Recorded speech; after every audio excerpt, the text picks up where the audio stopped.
Innal hamdalillah nahmaduhu wa nasta'inuhu wa nastaghfiruh wa na'udzu billahi min syururi anfusina wa min sayyiati a'malina may yahdihillahu fala mudhillalah wa may yudlil fala hadiyalah.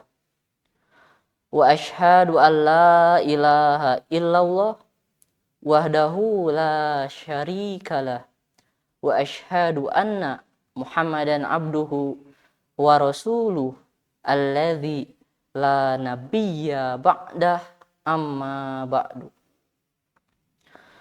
Ihwatu iman, para pemerhati channel YouTube Al-Qudwah TZW Pesantren Tahzibul Wasiyah yang dirahmati Allah Subhanahu wa taala.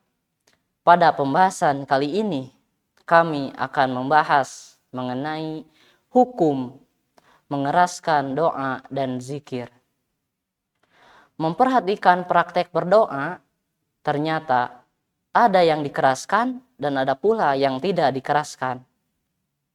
Terkadang perbedaan ini seperti yang tidak terjadi keserasian atau senantiasa diperdebatkan. Berkaitan dengan hal ini, Allah Subhanahu wa taala berfirman dalam Al-Qur'an surat Al-A'raf ayat 55. A'udzu billahi minasyaitonir rajim.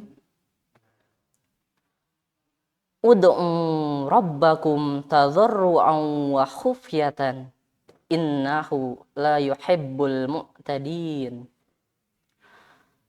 Berdoalah kamu kepada Tuhanmu dengan merendah diri dan dengan suara yang perlahan-lahan. Sesungguhnya Allah tidak menyukai orang-orang yang melampaui batas.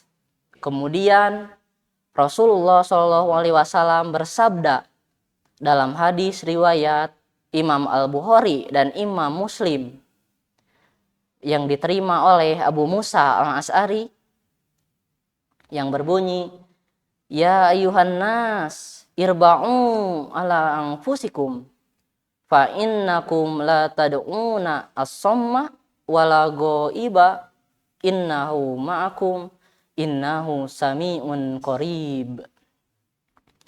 Wahai manusia, rendahkanlah diri kalian, rendahkanlah suara kalian, karena sesungguhnya kalian tidak berdoa kepada Tuhan yang tuli dan yang tidak ada atau jauh. Sesungguhnya Ia bersama kalian, sesungguhnya Ia Maha mendengar, lagi Maha dekat. Ihwatu iman, para pemerhati channel YouTube Al-Qudwah TZW Pesantren Tahzibul Wasiyah yang dirahmati Allah Subhanahu wa taala. Ayat dan hadis ini menunjukkan bahwa asal dari hukum berdoa dan berzikir itu ialah diucapkan dengan sir, tidak dikeraskan.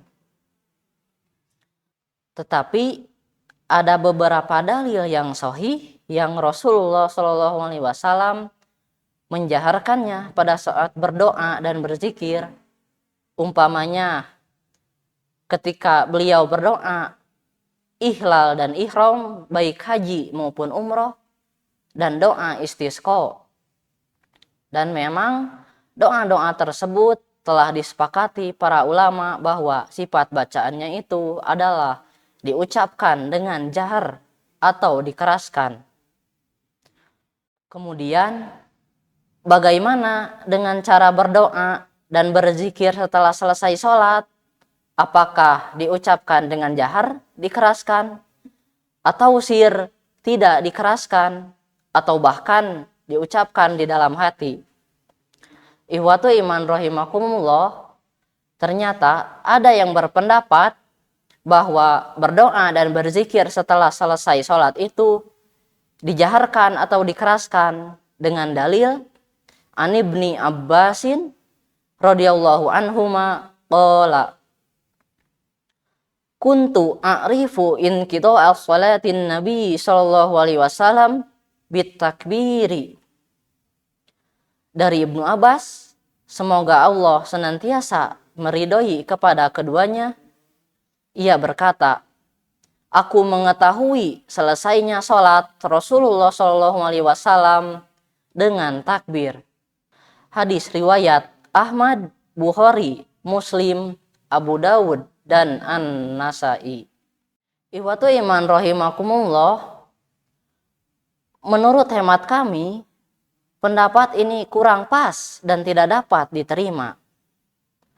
Oleh karena itu, Ibnu Hajar al-Asqalani menjelaskan dalam kitabnya Fathul Bari, beliau mengutip perkataan Imam An-Nawawi, kemudian Imam An-Nawawi mengutip pendapat Imam Asy-Syafi'i bahwa Rasulullah SAW pada saat itu mengeraskan bacaan doa dan zikirnya setelah selesai sholat, bukan karena cara berdoa dan berzikir setelah sholat itu dijaharkan atau dikeraskan, akan tetapi beliau menjaharkannya atau mengeraskannya li ajli ta'lim, semata-mata hanya untuk tujuan mengajar. Karena pada saat itu masih banyak jamaah atau para sahabat yang masih belum tahu.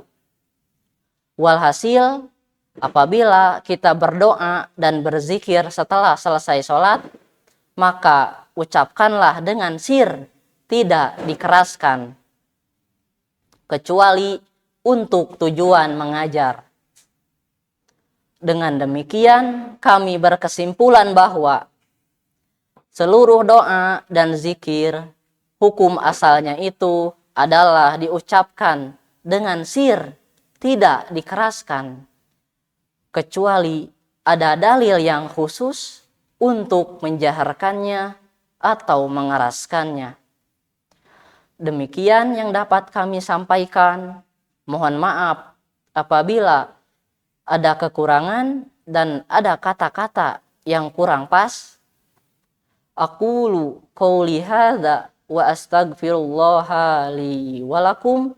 Rabbana atina fid dunya hasanah wa fil akhirati hasanah wa qina adzabannar. Wassalamualaikum warahmatullahi wabarakatuh.